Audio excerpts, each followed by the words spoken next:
Hadirin yang berbahagia, selanjutnya marilah kita dengarkan sambutan Ketua Umum terpilih Munas ke-10 Majelis Ulama Indonesia kepada yang kami muliakan Al-Mukarram Wal-Mukhtaram Bapak Kiai Haji Miftahul Akhyar.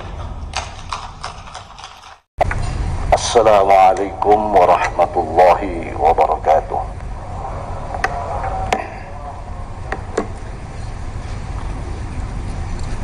Bismillahirrahmanirrahim. Alhamdulillahi wa nashkuruhu ala ma alhamana wa nas'alu taufiq lil amali bima 'allamana. Fa innal khair la yudraku illa bi taufiqihi wa hidayatihi. Wa may yudlilillahu fala hadiya lahu min khaliqatihi. Asyhadu an la ilaha illallah wahdahu la syarika lah. Syahadatan tunjina yawmaz ziham. Wa asyhadu anna sayyidana wa nabiyyana wa syafi'ana wa qurrata a'yunina sayyidana Muhammadan asyafil musyaffa' yawmal qiyamah. Allahumma salli ala nuril anwar wa sirril asrar wa tiryaqil aghyar wa miftahi babil yasar Sayyidina wa maulana Muhammadin al-Mukhtar wa alil adhar wa sabil akhyar adan ni'amil ifdalih. Amma ba'd, hadratil qurama al-izza wal ulama wal masyayikh al-abajil wal amathil, nakhusu dzikran hadratil mukarram Profesor Kiai Haji Ma'ruf Amin, Wakil Presiden sekaligus sebagai Ketua Wantim Dewan Pertimbangan Majelis Ulama masa khidmat 2020-2025.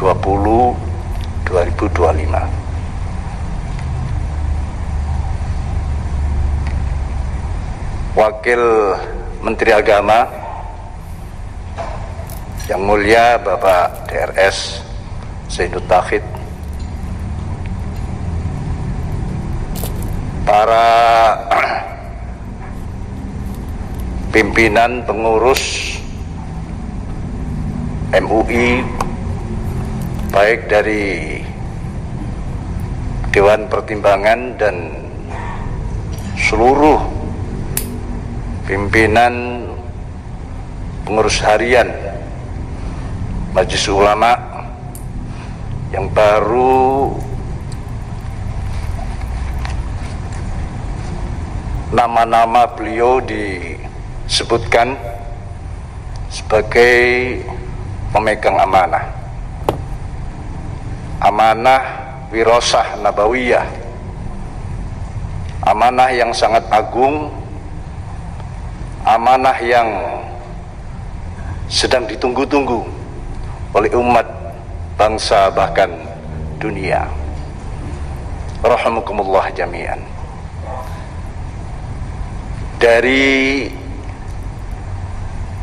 perwakilan perguruan tinggi yang saya muliakan, perwakilan pondok pesantren dan semua yang terlibat di dalam Munas yang ke-10 Majelis Ulama pada tahun 2020, yang hari-hari ini adalah hari terakhir sebagai penutupan pamungkas atas semua jerih payah berhari-hari meninggalkan kampung halaman, terutama dari para pimpinan provinsi MUI dan semua utusan undangan kehormatan Munas MUI tahun 2020 ini. Sebagaimana kita maklumi, saya Al-Fakir Miftahul Akhyar mendapat kepercayaan amanah yang besar, amanah yang berat ini bukan berarti saya ini lebih baik daripada yang lain. Justru saya ini yang lebih terbebani daripada yang lain. Karena saat ini bukan hanya anak bangsa, dunia sedang menanti kiprah dan apa yang akan kita suguhkan, sugatkan kepada mereka di dalam menghadapi era teknologi yang sudah yang disebut dengan zaman VUCA, yang tidak jelasan ini, zaman ittirab, atau dalam hadisnya mungkin disebut sebagai yaumul haraj. Di situ Rasulullah Shallallahu Alaihi Wasallam pernah menyatakan, la tadhhabud dunya hatta ya'tiya yaumun la yadril qatil fima qatal walal maqtul fima qutil. Qalu wa ma dzaka ya Rasulullah? Qala al haraj. Qalu wa mal haraj? Al qatlu wa fi riwayatin al ikhtilat.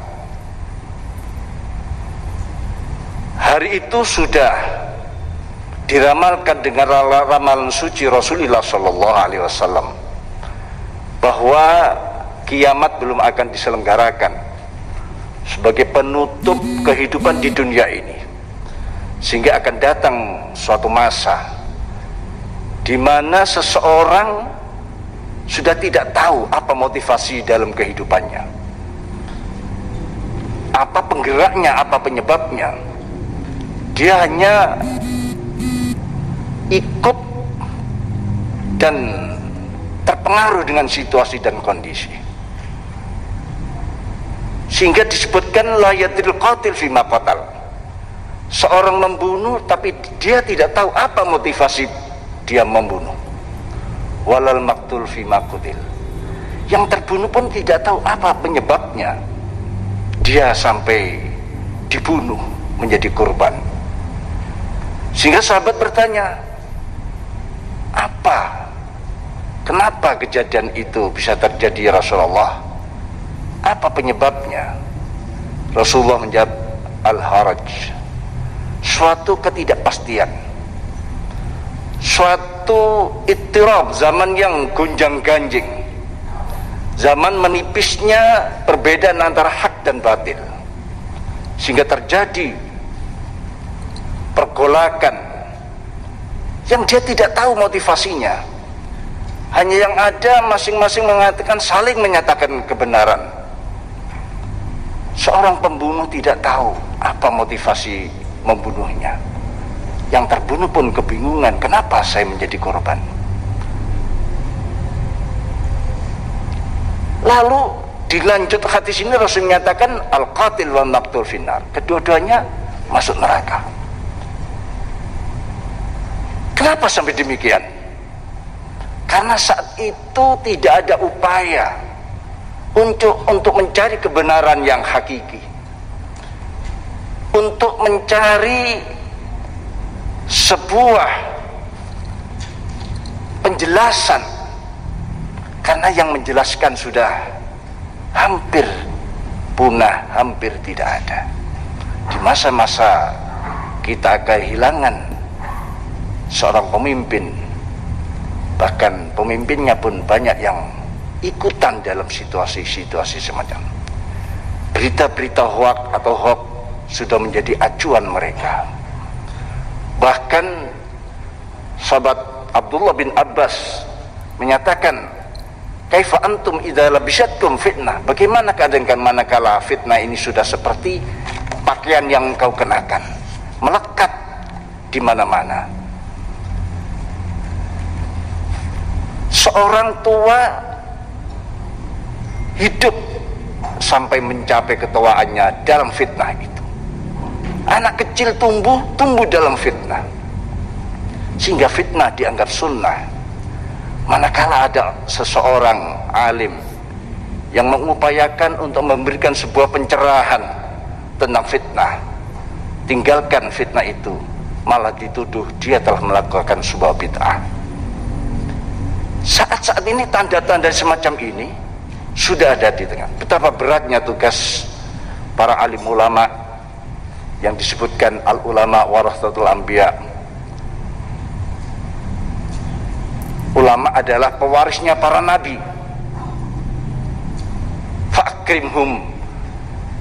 Fa'akrim bihim warisan wa maurusan. Sungguh mulia, luar biasa antara pewaris dan yang mewarisi. Nilai-nilai keulamaan inilah yang seharusnya kita saat ini kita angkat kembali. Bagaimana jati ulama, jati diri daripada ulama yang mendapatkan sebuah amanah untuk mengerek bendera Islam yang secara benar, dan nantinya kita ini diharapkan menjadi saksi-saksi alam, dan itulah yang disebut dengan ummatan wasatah, sebagaimana tema yang ada di dalam Munas kali ini. Para masyayikh, para ulama sekalian rahimakumullah jami'an, tugas-tugas para ulama sebagaimana umumnya kita ketahui adalah berdakwah. Tidak ada suatu makam yang lebih tinggi daripada dakwah. Dakwah itu mengajak, bukan mengejek, sebagaimana yang kita ketahui. Merangkul, bukan memukul. Menyayangi, bukan menyaingi. Mendidik, bukan membidik. Membina, bukan menghina. Mencari solusi, bukan mencari simpati. Membela, bukan mencela. Tugas-tugas ini saya harapkan dalam periode perkhidmatan kita ini akan mewarnai dalam kehidupan kita semuanya ini.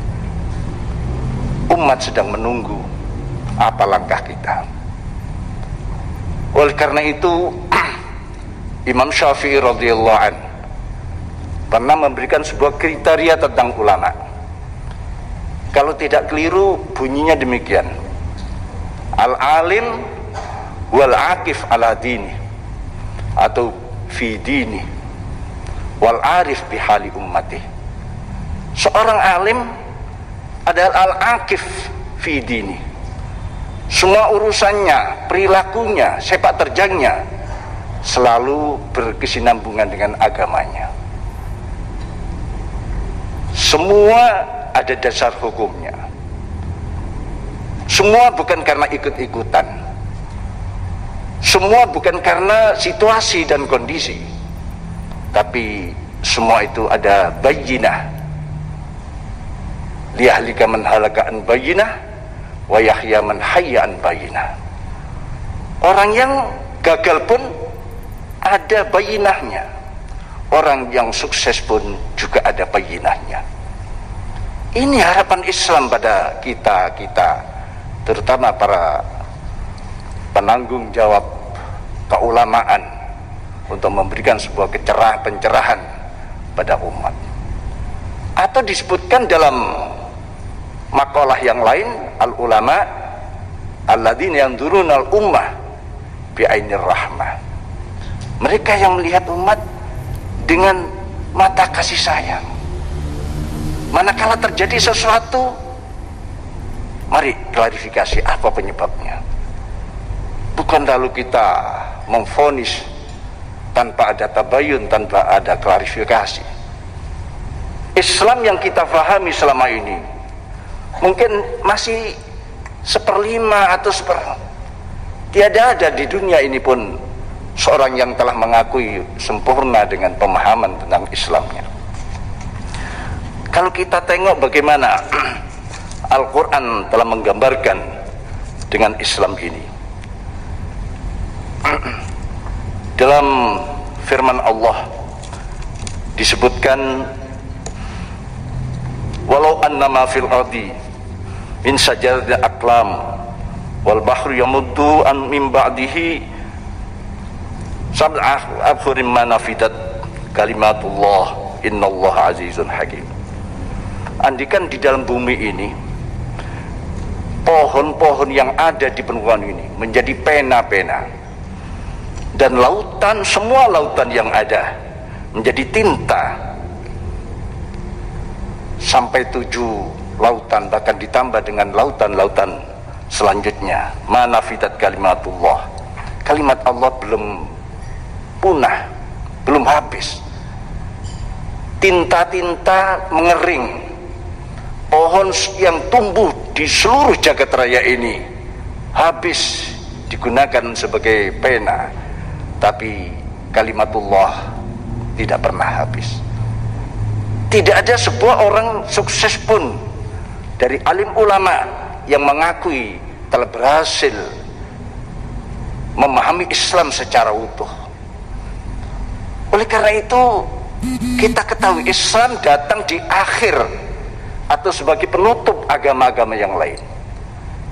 Tentu akan lebih sempurna, baik dari segi akidah, moralitas, syariahnya.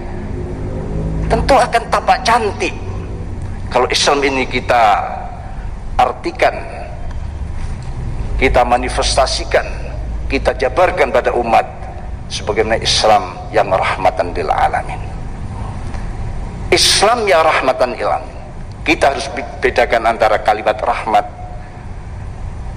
dan kalimat mawaddah, dan kalimat-kalimat yang punya arti hampir sama. Tapi untuk umat, untuk alam, kalimatnya adalah rahmatan lil alamin. Saya tidak akan menjabarkan secara panjang lebar di dalam sambutan perkenalan ini. Mungkin kalau makin panjang makin ketahuan kesalahan-kesalahan dan kekurangan-kekurangannya. Oleh karena itu kami mohon pada semuanya, para pengurus, para pimpinan Majelis Ulama, bersama-sama untuk memikirkan bagaimana menyelesaikan masalah ini dengan cantik, dengan tertangkap ikannya tanpa membuat airnya menjadi keruh. Jangan melakukan sesuatu dengan dasar kita melakukan kebaikan atau amar ma'ruf dan mungkar, tapi meninggalkan mungkar-mungkar yang lain, bahkan mungkar-mungkar yang lebih besar lagi. Justru perilaku yang demikian menjadi mungkar itu sendiri.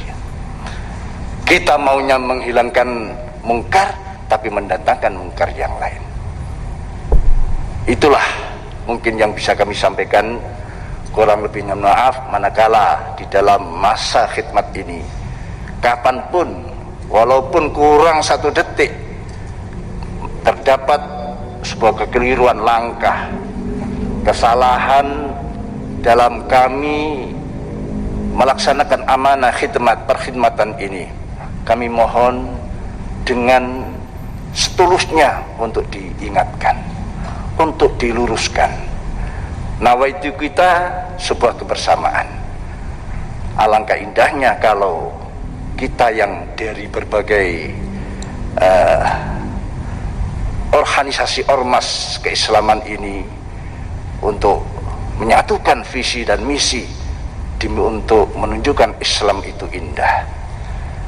Demikian kurang lebihnya yang bisa kami sampaikan.